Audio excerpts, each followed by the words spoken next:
आज हम लोग पढ़ेंगे साइक्लोट्रॉन के बारे में। किसके बारे में पढ़ेंगे? साइक्लोट्रॉन के बारे में। बहुत ही अच्छा टॉपिक है, मज़ेदार टॉपिक है।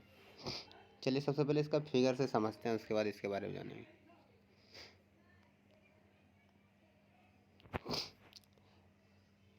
होता क्या है कि साइक्लोट्रॉन में जो है दो डी के आकार का, डी मतलब कौन सा डी समझिएगा, ये वाला डी है ना।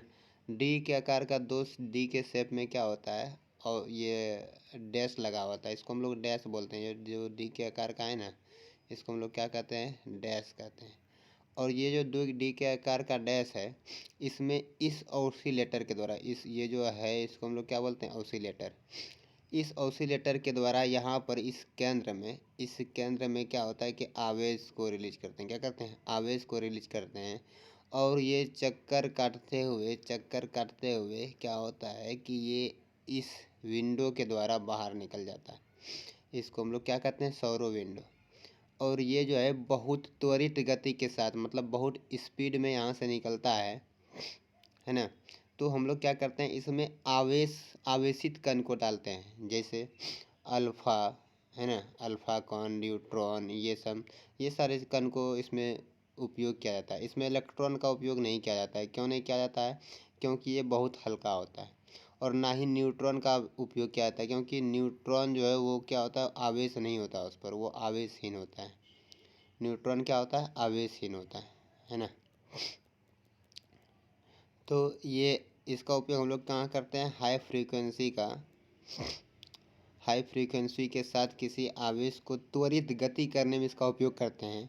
इसमें क्या होता है दो डी आकार का डैश लगा हुआ रहता है, जिसमें जैसे ही आवेश को हम लोग रिलीज करते हैं, यहाँ पर जैसे ही केंद्र में आवेश को दिया जाता है, तो ये घूमने के साथ अपना आधा चक्कर में पोलैरिटी चेंज कर लेता है। जैसे यहाँ पर जैसे घूमेगा तो यहाँ नॉर्थ पोल है, यहाँ साउथ पोल है। यहाँ पर ये पॉजिटिव चार्ज को जैसे दिए तो यहाँ पर इधर नेगेटिव चार्ज हो जाएगा, ये इसको खींचेगा। और जैसे इस जगह पर पहुँचेगा तो ये पॉजिटिव हो जाएगा और ये नेगेटिव हो जाएगा, और ये नेगेटिव जो है फिर इसको आकर्षित करेगा। उसके बाद ये यहाँ पर पहुँचने के बाद जो है फिर इसका जो है ये पॉजिटिव हो जाएगा और ये कैसा हो जाएगा? ये नेगेटिव हो जाएगा।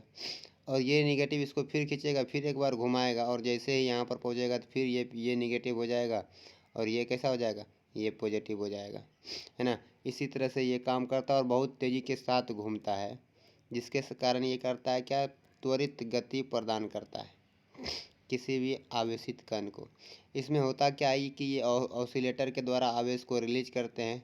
दूसरा, इसमें मैग्नेट लगा हुआ रहता है ना, नॉर्थ पोल और साउथ पोल, जिसके कारण से क्या होता है कि मैग्नेटिक फील्ड उत्पन्न होता है। और मैग्नेटिक फील्ड उत्पन्न होने के कारण ही ये क्या होता है? आवेश इसमें घूमने लगता है। मैग्नेटिक फील्ड इसके लंबवत होता है। कहने का मतलब ये है, इस जगह पर मान लेते हैं कि ये है एक साइक्लोट्रॉन है, इसके ऊपर में इस तरह से मैग्नेट लगा हुआ रहेगा और नीचे में भी मैग्नेट लगा हुआ रहेगा, और ये बीच में रहता है, जिसके कारण से इसके लंबवत यानी स्क्वायर 90 डिग्री के अनुसार से इसका में जो है ना मैग्नेटिक फील्ड लगता है, जिसके कारण से ये क्या होता है कि लंबवत घूमने लगता है ना।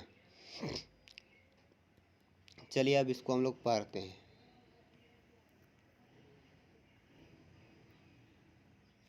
साइक्लोट्रॉन के बारे में।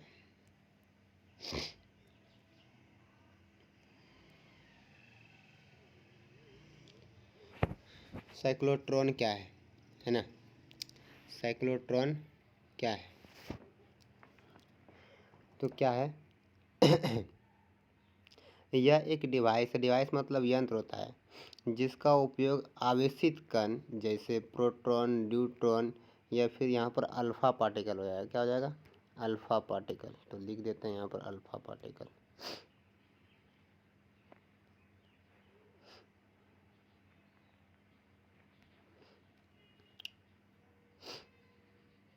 इस जगह पर क्या होगा? अल्फा।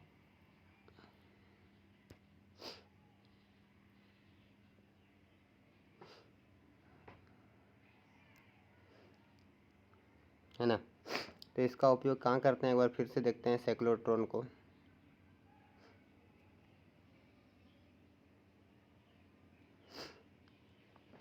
साइक्लोट्रॉन क्या है? यह एक डिवाइस है। क्या है? डिवाइस है जिसका उपयोग आवेशित कण जैसे प्रोटॉन, न्यूट्रॉन या अल्फा पार्टिकल यानी अल्फा कण को हाई एनर्जी यानी उच्च ऊर्जा के साथ त्वरित गति करने में किया जाता है। त्वरित गति करने में किया जाता है। न्यूट्रॉन आवेशहीन होता है, इसलिए इसका उपयोग नहीं करते हैं। अभी तुरंत बताए थे वहाँ पर भी। न्यूट्रॉन क्या होता है? आवेशहीन होता है। न्यूट्रॉन आवेशहीन होता है, इसलिए इसका उपयोग जो है साइक्लोट्रॉन में नहीं करते हैं। और इलेक्ट्रॉन का भी उपयोग नहीं करते हैं। इलेक्ट्रॉन का उपयोग साइक्लोट्रॉन में नहीं होता है, क्योंकि यह हल्का पार्टिकल होता है, यानी ये हल्का कण होता है ना। हल्का कण होने के कारण इलेक्ट्रॉन का उपयोग नहीं करते हैं। इसका खोज लॉरेंस और लिविंगस्टोन ने किया था। इसका खोज किसने किया था? लॉरेंस और लिविंगस्टोन ने किया था। ये किस सिद्धांत पर कार्य करता है, इसके बारे में जानते हैं हम लोग। ये किस सिद्धांत पर कार्य करता है? तो यह इस सिद्धांत पर कार्य करता है कि जब किसी आवेशित कण के एक समान चुंबकीय क्षेत्र के लंबवत गति कराया जाता है। जब किसी आवेशित कण को क्या होगा? आवेशित कण को एक समान चुंबकीय क्षेत्र के लंबवत गति कराया जाता है तो आवेश कैसे घूमते हैं? वृत्ताकार पथ में मूव करने लगता है। मूव मतलब क्या? गति करने लगता है। तथा आवृत्ति का मान आवेश के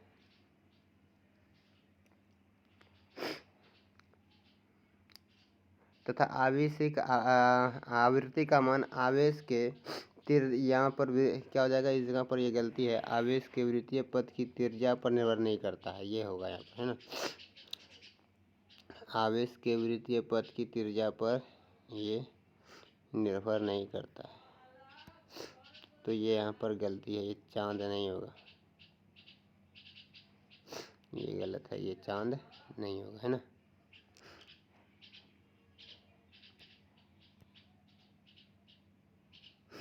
तो क्या होगा? एक बार फिर से प्रिंसिपल को देख लेते हैं। यह इस सिद्धांत पर कार्य करता है कि जब किसी आवेशित कण को एक समान चुंबकीय क्षेत्र के लंबवत गति कराया जाता है तो आवेश वृत्ताकार पथ में घूमने लगता है। मूव करने लगता है मतलब घूमने लगता है। तथा आवृत्ति का मान वृत्तीय पथ की त्रिज्या पर निर्भर नहीं करता। वृत्तीय पथ की त्रिज्या पर निर्भर नहीं करता है। और इस जगह पर हम लोग कंस्ट्रक्शन लिख देंगे। इस जगह पर क्या लिखेंगे? कंस्ट्रक्शन लिख देंगे और इसको बना लेंगे फिर से ना। यहाँ पर लिखेंगे कंस्ट्रक्शन मतलब बनावट। यहाँ पर क्या लिखाएगा? कंस्ट्रक्शन।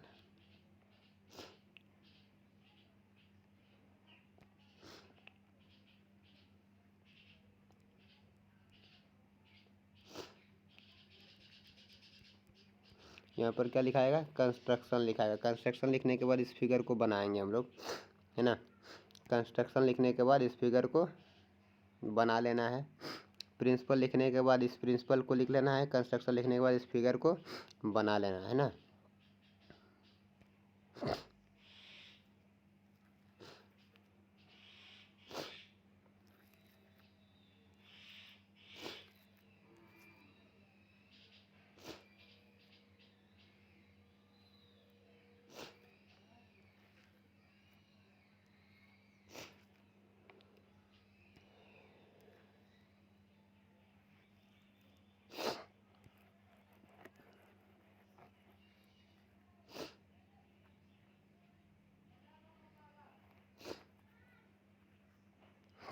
कंस्ट्रक्शन लिख के इसको बना लीजिएगा। अब नेक्स्ट पेज में हम लोग चलते हैं। क्या है नेक्स्ट पेज में? यह hollow metallic D shape. Hollow metallic मतलब क्या होता है कि ये मेटल का बना होता है ना। डी शेप मतलब बताए थे कि साइक्लोट्रॉन के साथ डी शेप के आकार का था, इधर से भी और इधर से भी, है ना। तो कैसा है ये हॉलो मेटेलिक डी शेप? कैसा? डी शेप का हाफ साइकिल स्थित रहता है। हाफ साइकिल रहता है, आधा आधा रहता है ना, जिसे डैश कहते हैं। इसे क्या कहते हैं? डैश। इसको डिश नहीं पढ़ेंगे, इसको डैश पढ़ेंगे ना। दोनों डैश को पावरफुल मैग्नेटिक पोल के बीच में स्थित था। हम लोग फिगर में देखे थे अभी कि ये पावरफुल मैग्नेटिक पोल के बीच में रखा है, जो एक समान मैग्नेटिक फील्ड प्रदान करता है। दोनों डिस्क के केंद्र पर आवेशित कण रिलीज होता है। हम बताए थे कि ऑसिलेटर के द्वारा जो है क्या होता है कि इसमें जो है आवेशित कण क्या होता है, रिलीज होता है। ये काम कैसे करता है, अब इसका वर्किंग हम लोग देखते हैं, ये काम कैसे करता है। इसमें दोनों डिस्क के केंद्र पर आवेशित कण रिलीज होता है। चूंकि आवेशित कण जो है मैग्नेटिक फील्ड के लंबवत होता है। आवेशित कण कैसा होता है, मैग्नेटिक फील्ड के लंबवत होता है, इसलिए आवेश सर्कुलर पाथ में पर मूव करता है। कैसा मूव करता है, सर्कुलर पाथ पर मूव करता है ना। मतलब ये वृत्ताकार पथ में घूमने लगता है। क्यों, क्योंकि ये जो है चुंबकीय क्षेत्र इसमें कैसा होता है, लंबवत। कैसा होता है, लंबवत होता है। इस प्रकार हाफ चक्र में डिस्क का पोलैरिटी चेंज करता है, जिसके कारण से आवेश सर्कुलर पाथ पर हाई एनर्जी के साथ मूव करने लगता है। इसका पोलैरिटी चेंज करने का मतलब बताए थे कि आधा चक्र में ये जो है माइनस हो जाता है, इधर का प्लस होता था, जिसके कारण से यहाँ आवेश इसको खींचता था और यहाँ पर जैसे पहुँचता था तो ये माइनस हो जाता था और ये प्लस हो जाता था और आवेश इसको फिर एक चक्कर लगाता था। इसी तरह से इसका पोलैरिटी क्या होता है, चेंज होने लगता है। पोलैरिटी चेंज होने लगता है ना।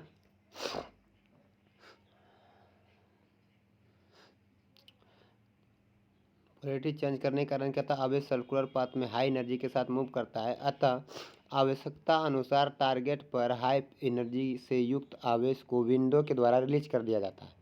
जब उसमें ज़्यादा जितना आवश्यकता है उतना गति जब हो जाता है तो विंडो को खोल दिया जाता है और विंडो से आवेश निकल जाता है।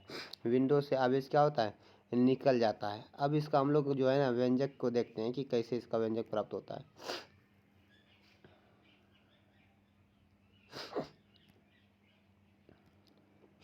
इसमें हम लोग m जो है आवेश का द्रव्यमान मान लेते हैं, v क्या है, आवेश का वेग है, r क्या है, वृत्तीय पथ की त्रिज्या जिसमें वो घूम रहा है, q क्या है, आवेश का परिमाण है, b एक समान मैग्नेटिक फील्ड है। और इससे पहले हम लोग जो है ना मैग्नेटिक फील्ड के बारे में एक व्यंजक निकाला था, F बराबर q v B sine theta. तो यहाँ पर क्यू वी बी क्या करेंगे, साइन थीटा। तो यहाँ पर थीटा का मान कितना हो जाएगा, थीटा का मान, यहाँ थीटा छूट गया था, थीटा को लिख देते हैं हम लोग, है ना।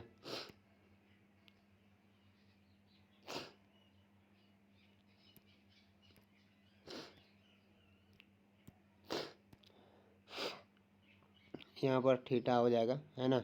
थीटा का मान क्या हो जाएगा, q v B sine theta हो जाएगा, है ना। अब यहाँ पर देखिए क्या होता है, यहाँ पर ये जो है ना फार्मूला हम लोग पहले पढ़ चुके हैं, q v B sine theta. यहाँ भी थीटा छूट गया, यहाँ भी थीटा दे देंगे, है ना।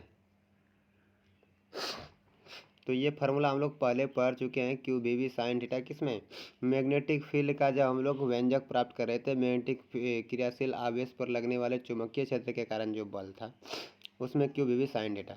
अब थीटा का मान 90 है तो साइन 90 का मान हम लोग जानते हैं कि 1 होता है, तो 1 से गुना करेंगे तो क्या हो जाएगा, q v B sine theta. अब देखिए क्या होता है यहाँ पर,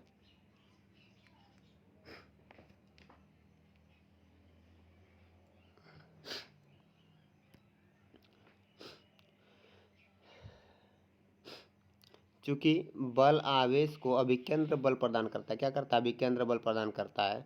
और अभिकेंद्र बल का फार्मूला क्या होता है, F equal to m v square बटे आर, एम वी स्क्वायर बटे आर। तो इसलिए F के जगह पर हम लोग लिख सकते हैं एम वी स्क्वायर बटे आर, ये लिख सकते हैं एम वी स्क्वायर बटे आर, है ना। एम वी स्क्वायर बटे आर लिख सकते हैं, है ना। चलिए ठीक है। अब देखिए यहाँ पर जो R का मान है वो कितना हो जाएगा, यहाँ पर V से V कट जाएगा, V से V क्या हो जाएगा, कट जाएगा। ये एक दो गो है, यहाँ पर एक गो कट जाएगा। तो R बराबर क्या हो जाएगा, R को इधर करेंगे ये तो क्रॉस मल्टीप्लिकेशन यहाँ R हो जाएगा। ये क्यू वी बी को इधर करेंगे तो ये क्या हो जाएगा, गुना भाग में हो जाएगा। तो R बराबर कितना हो जाएगा, एम वी बटे क्यू बी। R बराबर क्या हो जाएगा, एम वी बटे क्यू भी हो जाएगा, है ना। आर को इधर करेंगे तो ये आर गुना हो जाएगा, ये क्यू भी जो है ये किस में है, गुना में इधर जाएगा तो भाग में हो जाएगा। यहाँ पर भी कट गया तो एगो भी बचा है, एम बी बटे कितना हो जाएगा, क्यू भी हो जाएगा। चलिए आगे देखते हैं। अब इसमें क्या है कि यदि आवेश का आवर्तकाल यह है, तो यहाँ पर हम लोग देख रहे हैं कि अगर टी बराबर, आवर्तकाल मतलब समय होता है, टी बराबर 2πr/v हो, तो किसी सर्कुलर पार्ट में जब हम लोग इसका आवर्तकाल निकालते हैं ना, तो आवर्तकाल मतलब क्या होता है, समय। समय बराबर क्या होता है, दूरी बटे चाल। तो दूरी यहाँ से घुमा, एक चक्कर लगाने में कितना करेगा, इसका परिधि के बराबर चक्कर लगाएगा, कितना लगाएगा, 2πr लगाएगा, बटे इसका चाल कितना हो जाएगा, v। तो 2πr/v, तो आवर्तकाल कितना हो जाएगा, 2πr/v। यहाँ पर r का मान हम लोग निकाले हैं, तो r के जगह पर r का मान पुट कर देंगे। r के यहाँ पर 2π/v इंटू r का मान पुट कर देंगे, कितना, mv/qv, mv/qv पुट कर दिए, है ना। आगे देखते हैं। अब पुट करने के बाद क्या होगा कि v से v कट जाएगा, ये v और ये v क्या हो जाएगा, कट जाएगा तो क्या बचेगा फिर, t बराबर 2πm/qv, और आवृत्ति बराबर हम लोग जानते हैं क्या होता है, 1/आवर्तकाल, यानी 1/ समय होता है, 1/t आवर्तकाल होता है, तो 1/t हो जाएगा। t का मान हम लोग यहाँ पर ये निकाले हैं, तो इसको हम लोग पुट कर देंगे। पुट करने के बाद क्या होगा, ये बटे में तो पलट जाएगा, तो यहाँ पर क्या हो जाएगा, आवृत्ति बराबर क्या हो जाएगा, आवृत्ति बराबर हो जाएगा कितना हो जाएगा, qb/2πm, है ना। इसका आप लोग स्क्रीनशॉट ले लीजिए, या फिर आप लोग इसको वीडियो रोक कर लिख भी सकते हैं। इसका उपयोग कहाँ कहाँ करते हैं ये देख लेते हैं एक बार हम लोग। इसका उपयोग कहाँ कहाँ करते हैं, तो इसका उपयोग किया जाता है एटॉमिक रिएक्टर में, किसमें, एटॉमिक रिएक्टर में इसका उपयोग करते हैं। और जब न्यू रेडियो एक्टिव एलिमेंट का निर्माण होता है, तो उसमें भी इसका उपयोग हम लोग करते हैं। तो इसको आप लोग स्क्रीनशॉट ले सकते हैं, या फिर आप लोग फेयर भी डायरेक्ट कर सकते हैं।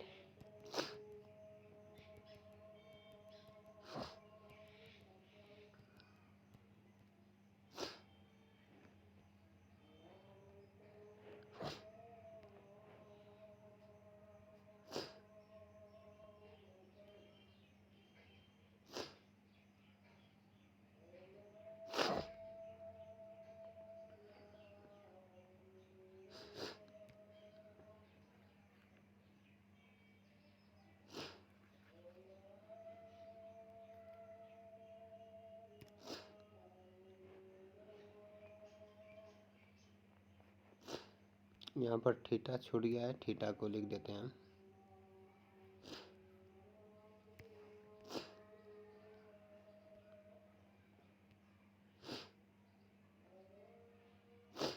आपको फेयर में पहले पहला पार्ट का फेयर करना है, उसके बाद दूसरा पार्ट का फेयर करना है।